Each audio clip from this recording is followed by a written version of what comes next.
પીએચપીમાં આપણે programme number 19 સમજીશું. આ 19 નંબરના પીએચપીનો કોડ છે પ્રોગ્રામનો. અહીંયા એનું આઉટપુટ છે, બરાબર છે.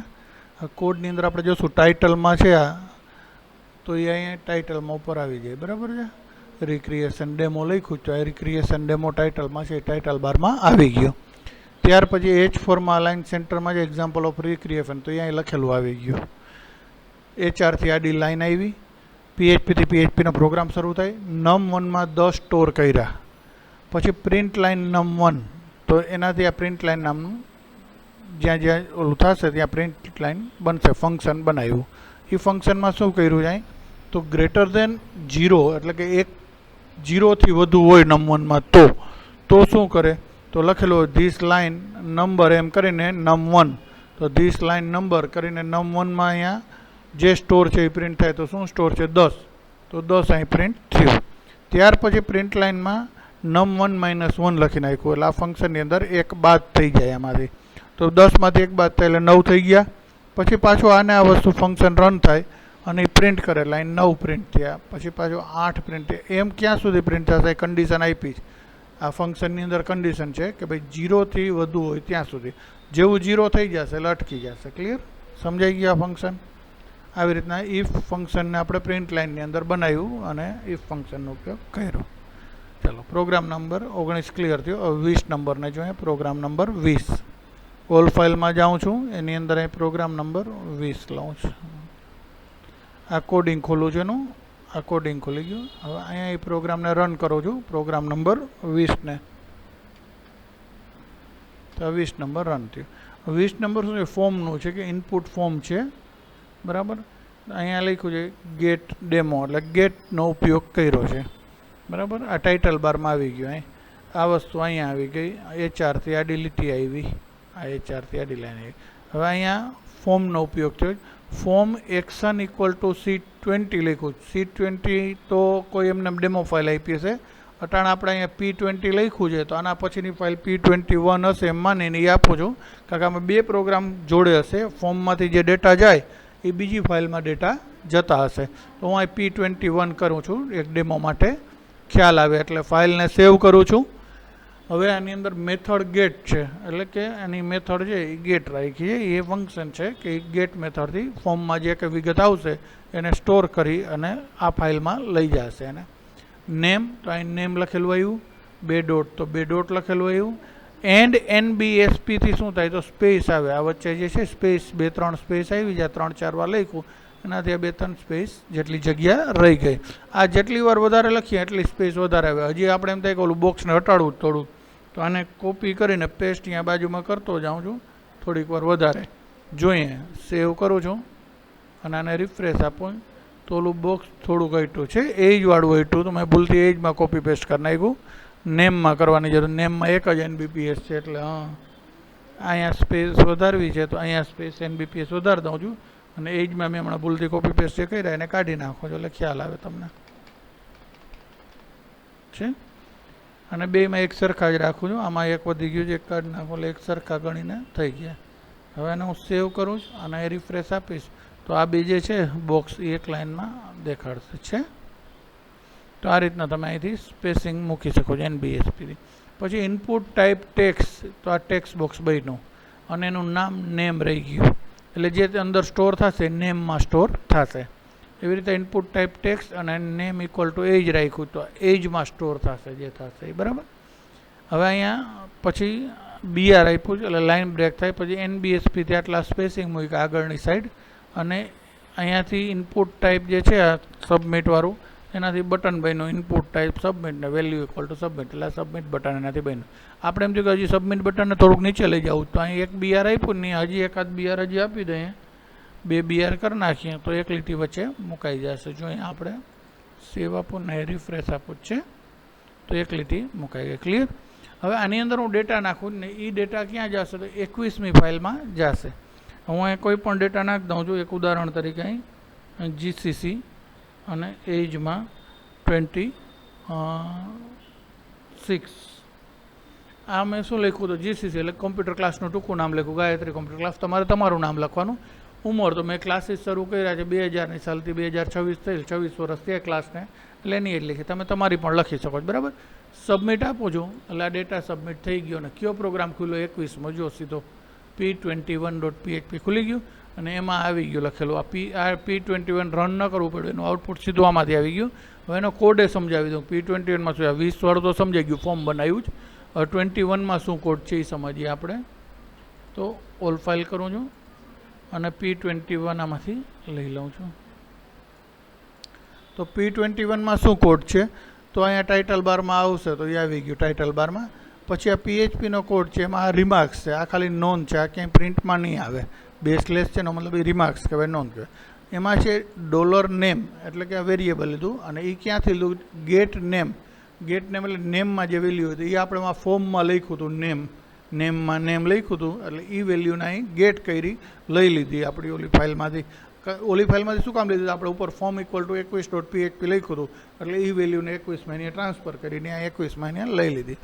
એજ ઉંમર લઈ લીધી એજમાં અને પછી એને ઇકો કરીને પ્રિન્ટ કર્યું, આ નામ પ્રિન્ટ કર્યું વેલકમ ટુ વાળું અને એજ પ્રિન્ટ કરી, બરાબર. આ રીતે વેરિયેબલનું અહીંયા આઉટપુટ પ્રિન્ટ આઉટમાં આવ્યું. ક્લિયર, સમજાઈ ગયું.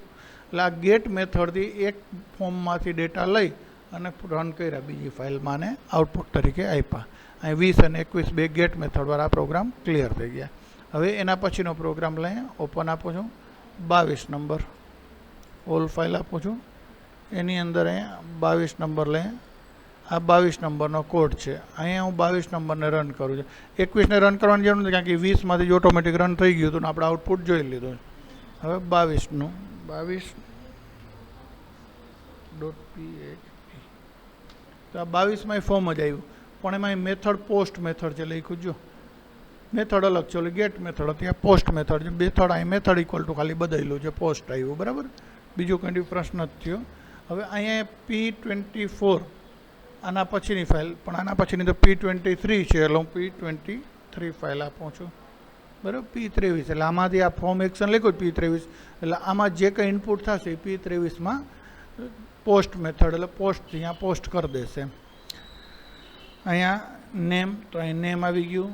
NBPSથી સ્પેસ મુકાય, આપણે વધારે મૂકવી હોય તો મૂકી શકીએ. હમણાં આગલામાં મેં તમને બતાવ્યું, આમાં હજી મૂકી દઉં 1-2 સ્પેસ તો તમને ખ્યાલ આવે, બરાબર. અને આ ઇનપુટને તમે નીચેની લાઇનમાં લખી શકો, એવું નથી કે બાજુમાં જ લખો, તમે આમ લખો તો ચાલે. ફાઇલમાં સેવ આપો, અહીંયા રિફ્રેશ આપો તો સ્પેસમાં બે એક સમાન થઈ ગયા છે. હવે આ નેમ અને ઇનપુટ જે છે આ ટેક્સ્ટ નેમ, આનાથી શું થશે કે એક ટેક્સ્ટ બોક્સ આવ્યું ઇનપુટવાળાથી. આ જે ટેક્સ્ટ બોક્સ છે એ આનાથી આવ્યું ઇનપુટ ટાઈપ ટેક્સ્ટથી. અને નેમમાં જે સ્ટોર થશે, જે નામ નાખશું એ નેમમાં સ્ટોર થશે.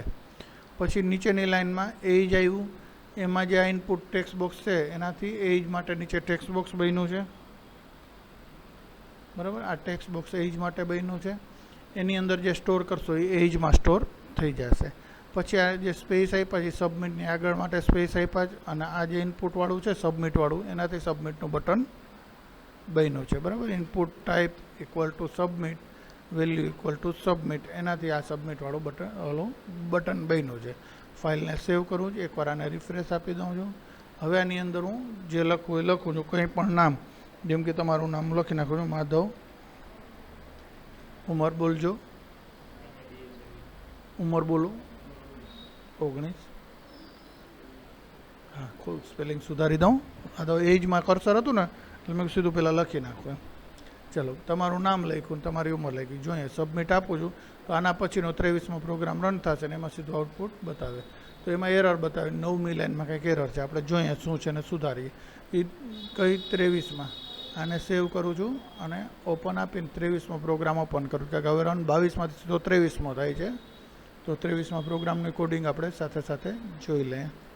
આ 23મો પ્રોગ્રામ આ એનું કોડિંગ છે. એમાં 9મી લાઇનમાં ભૂલ કીધી તો પહેલી, બીજી, ત્રીજી, ચોથી, 5મી, 6ઠી, 7મી, 8મી ને 9મી અહીં ભૂલ બતાવે છે, બરાબર. કંઈક તો અહીંયા શું ભૂલ છે જોવાની રહી.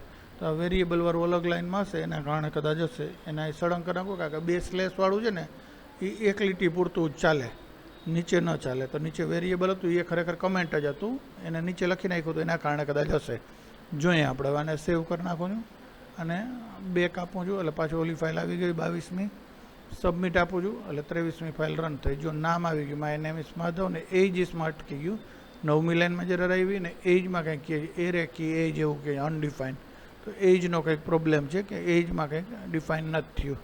જોઈએ નેમમાં પોસ્ટમાં નેમ આવી ગયું, એજમાં પોસ્ટમાં એજ છે AGE બરાબર જ છે. Echo welcome to my name ઇસમાં નેમ આવી ગયું. હવે એજમાં એજ ન આવ્યું તો એમાં શું ભૂલ છે એ આપણે જોઈએ.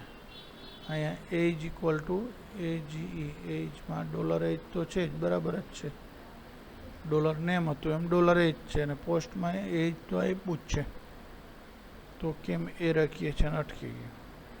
કંઈક ભૂલ હશે. શું ભૂલ છે એ આપણે જોવાની.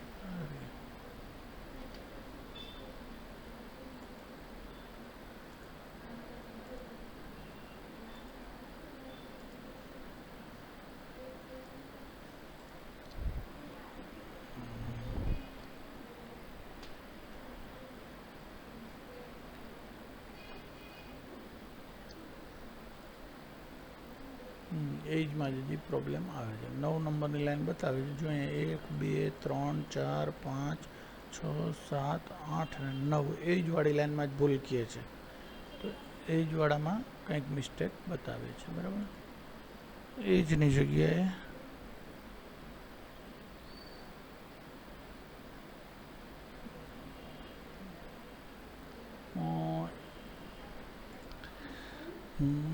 હવે આ પ્રોગ્રામ નંબર 23માં આઉટપુટમાં જે એરર આવે છે એ કદાચ 22માંથી એરર હોઈ શકે. એટલે 22 નંબરનો પ્રોગ્રામ ખોલ્યો, 22 નંબરનો પ્રોગ્રામ ચેક કરતાં અહીં એરર મળી કે આ ઇનપુટ ટાઈપ ટેક્સ્ટ લખ્યું ને, ટેક્સ્ટ પછી જેમ કે આમાં ઇન્વર્ટેડ કોમા પૂરા છે એમાં આમાં પણ ઇન્વર્ટેડ કોમા પૂરા હોવા જોઈએ. એટલે ઇન્વર્ટેડ કોમા પૂરા કર્યા, ફાઇલને સેવ કર્યું આ 22માં પ્રોગ્રામ વરે અને આને રિફ્રેશ આપ્યું. 22 નંબરના પ્રોગ્રામને ફરીથી રિફ્રેશ આપ્યું અને નામ અહીં ટાઈપ કર્યું માધવ અને 26. હવે સબમિટ આપ્યું તો આવી ગયો આઉટપુટ. 23માં જે એરર હતી એ એરર કઈ હતી કે 22માં આપણે અહીંયા ઇનપુટમાં ટેક્સ્ટ ઇક્વલ ટુમાં ઇન્વર્ટેડ કોમા પૂરા કરવાનું રહી ગયું હતું.